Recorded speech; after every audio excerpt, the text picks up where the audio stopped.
Hello everyone, welcome back to Raj Talks. Mollywood Times writer, director Abhinav Sundar Nayak.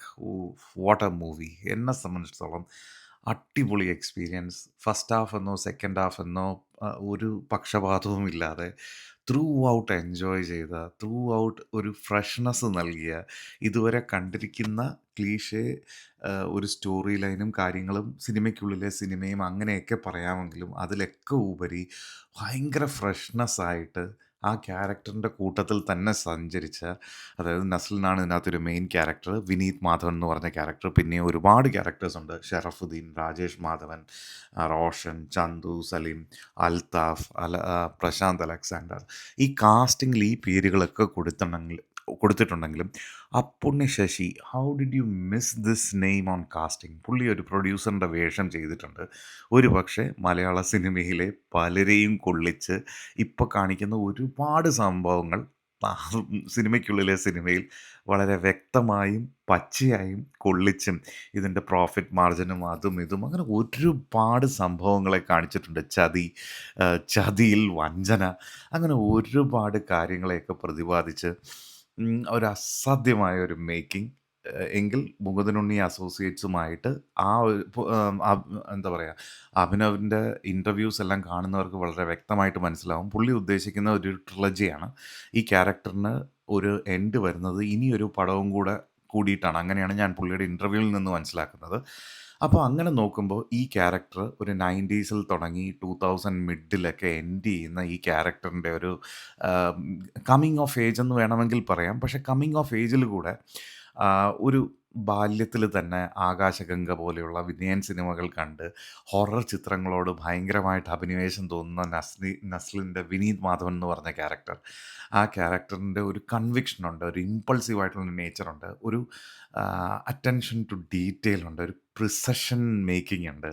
അതായത് ഇങ്ങനെ തന്നെ വേണം. ഓഡിയൻസിൻ്റെ reaction, സാധാരണ ഒരു സെറ്റ് ഓഫ് ആൾക്കാർ സിനിമയിൽ ശ്രദ്ധിക്കുന്ന ആൾക്കാരുടെ റിയാക്ഷൻസ് ഒപ്പിയെടുക്കുന്ന, അങ്ങനെയൊക്കെ അങ്ങനെ ത്രസിപ്പിക്കുന്ന, അതിൽ നിന്ന് ജീവിതത്തിലൊരു എയിം കണ്ടെത്തുന്ന, അതൊരു കരിയർ ഫോക്കസായി മാറ്റുന്ന നസ്ലിൻ്റെ character one of his career best performance. എനിക്ക് നസ്ലിനെ സംബന്ധിച്ചിടത്തോളം ടിപ്പിക്കൽ ആക്ടർ, ഒരേ ടൈമിങ് കാര്യങ്ങൾ എന്നൊക്കെയുള്ളിടത്തുനിന്ന് പുള്ളി ഈ ഒരു റോള് പുൾ ഓഫ് ചെയ്യണമെങ്കിൽ യു നീഡ് ടാലൻറ്റ്.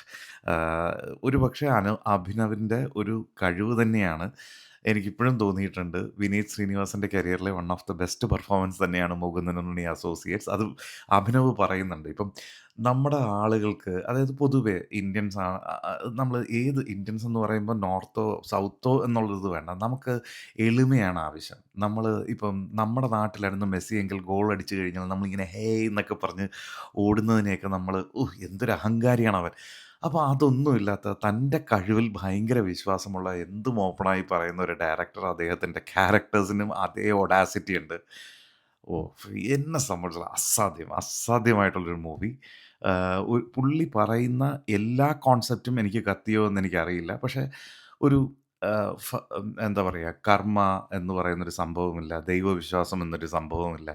അങ്ങനെ ഒരുപാട് നമ്മൾ വിശ്വസിക്കുന്ന സംഭവങ്ങളെയൊക്കെ ബ്രേക്ക് ചെയ്ത് ലക്കിനും ഹാർഡ് വർക്ക് വേണമെന്ന് പറയുന്നതും, അങ്ങനത്തെയൊക്കെയുള്ളൊരു ഇമ്പൾസീവ് നേച്ചറിനെയൊക്കെ ഭയങ്കരമായിട്ട് എന്താ പറയുക, അപ്രൂവ് ചെയ്യുന്ന രീതിയിലുള്ളൊരു ഫിലിം മേക്കിങ്ങും അതിൻ്റെ ഒരു സ്ക്രീൻ പ്ലേ റൈറ്റിങ്ങും, അറിയില്ല, ഭയങ്കര രസമായിട്ട് എൻജോയ് ചെയ്യുന്നൊരു സിനിമ. എന്നെ സംബന്ധിച്ചിടത്തോളം 100% must watch on theatres. Jakes Bijoy ഒരുക്കുന്ന ഒരു BGMും കുറേ എന്താ പറയുക, ഒരു മ്യൂസിക്കൽ പരിപാടിയൊക്കെ ഇതിനെ സപ്പോർട്ട് ചെയ്തിട്ടുണ്ട്.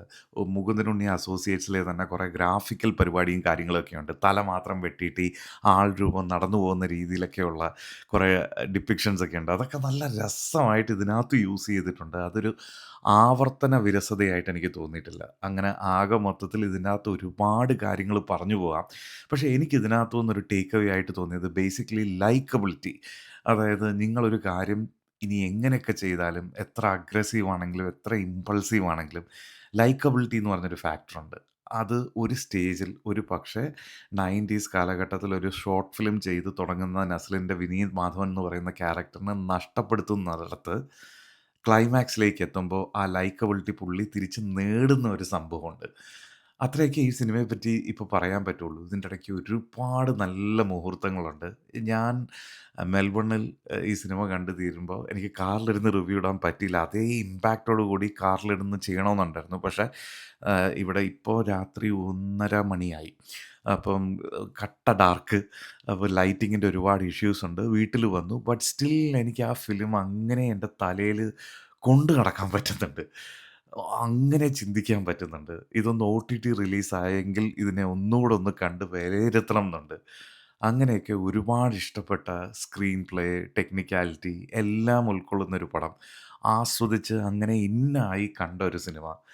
ഇതിനപ്പുറം എന്താ പറയാ? എനിക്കറിയില്ല ഗൈസ്. കണ്ടവരുണ്ടെങ്കിൽ തീർച്ചയായിട്ടും നിങ്ങളുടെ അഭിപ്രായം രേഖപ്പെടുത്തുക.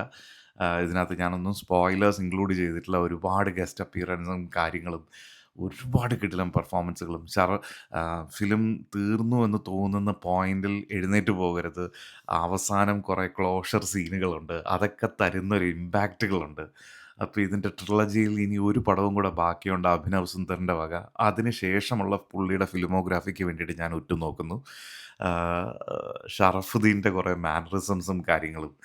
അങ്ങനെ ഒരുപാട് ഒരുപാട് ചിരിക്കാനും ചിന്തിക്കാനും ആഹ് നസ്ലിൻ്റെ one of the career best performance അങ്ങനെയൊക്കെ വളരെ സ്പെഷ്യലാണ് ഈ movie. So that's it about Mollywood Times. Yeah that's it guys. ഭയങ്കര എക്സൈറ്റഡ് ആണ്. കാരണം ഇങ്ങനെ പോസ് ചെയ്ത് ഞാനിങ്ങനെ പലവട്ടം ആലോചിച്ചതെന്ന് വെച്ച് കഴിഞ്ഞാൽ ഇതിൽ കൂടുതൽ പറഞ്ഞാൽ സ്പോയിലറാണ്. ഇതിൽ ഒരുപാട് കാര്യങ്ങൾ അറിയാതെ ചിലപ്പോൾ പറഞ്ഞു പോയിട്ടുണ്ടാവാം. എനിക്കറിയില്ല. കൂടുതലൊന്നും പറയാനില്ല.